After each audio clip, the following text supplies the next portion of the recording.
So, there's been all this debate recently about waterboarding, whether it's torture or not. I've been waterboarded. Yeah. Lasted all of about 4 seconds. 4. And that's, I had total control over when it started and when it stopped.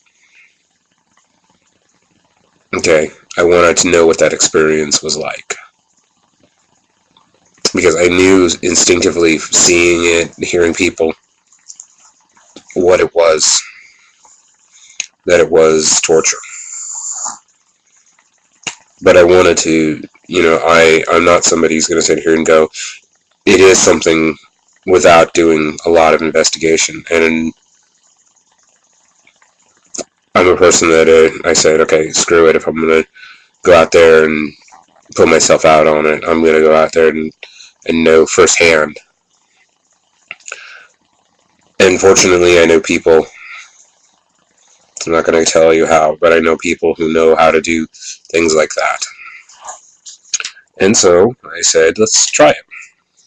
They said, okay. We did. We used all of the information available. We used everything we could get our hands on to make sure we were doing it right. We watched videos, we watched everything. And no matter how much I had prepared, I was not ready for what happened. It was that intense. It was such an intense, immediate, holy fuck type of thing that you're drowning, you're dying, everything in your head is telling you you're drowning.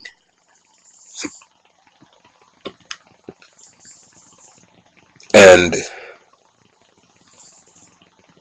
it amazes me that people who've never done it, I've yet to hear one person who's actually gone through the SEER training, who's gone through any type of simulated waterboarding like I've gone through, that has come out of it and said, no, it's not torture.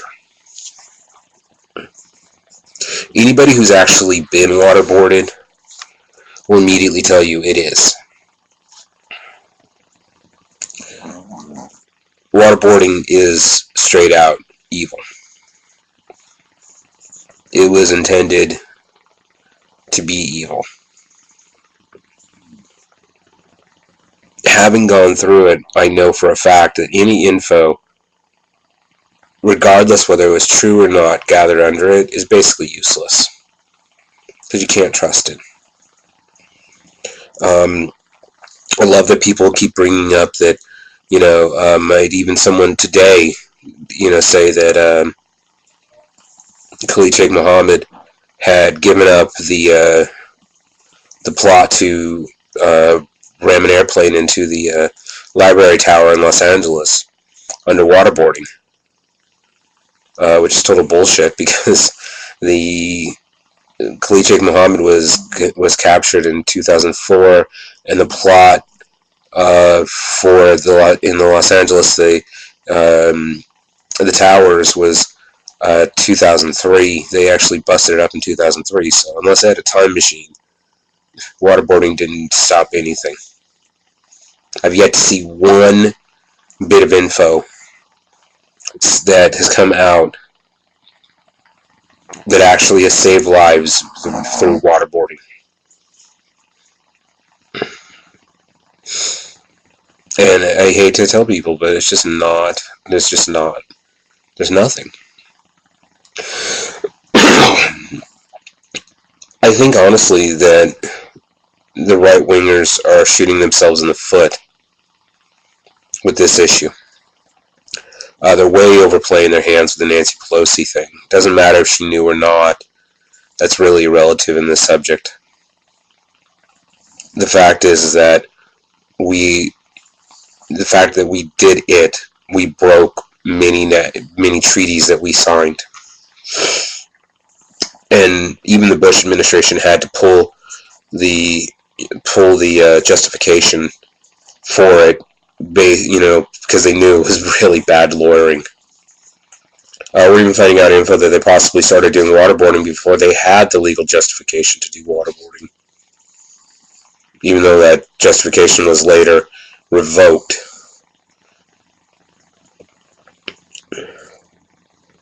Honestly, I don't. The guys who did the waterboarding, I don't like the defense of they were only doing their job. Anybody who did it should know that it was wrong to do. Would I have, knowing the info I know on how to do torture and how to do interrogations, would I have done it? No. Because it is really, really damn dangerous. It's scary as hell. And if you have someone who has no control on how to stop it, they'll say whatever you want them to say to make it stop. There was a case of, I forget the guy's name, but he had actually, under waterboarding, had given a link between Al-Qaeda and Iraq, and then recanted it later. Basically, that's what the Bush administration was wanting. Khalid Sheikh Mohammed and all these other guys, they were giving up information, tons and tons of information, under the Army Field Manual's regular, interrogation tactics. But they weren't giving them the information they wanted to hear.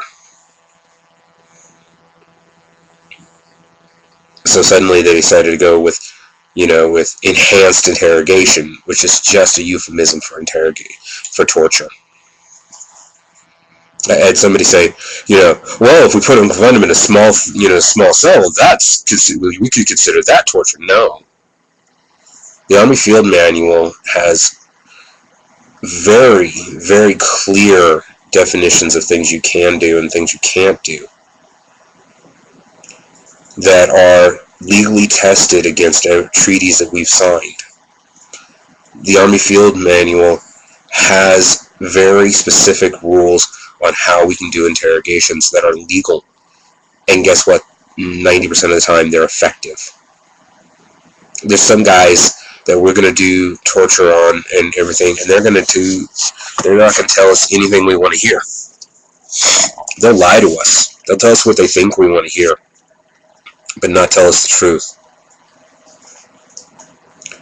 That's the thing about torture. That's why torture doesn't work. Enhanced interrogation doesn't work. Waterboarding doesn't work. So,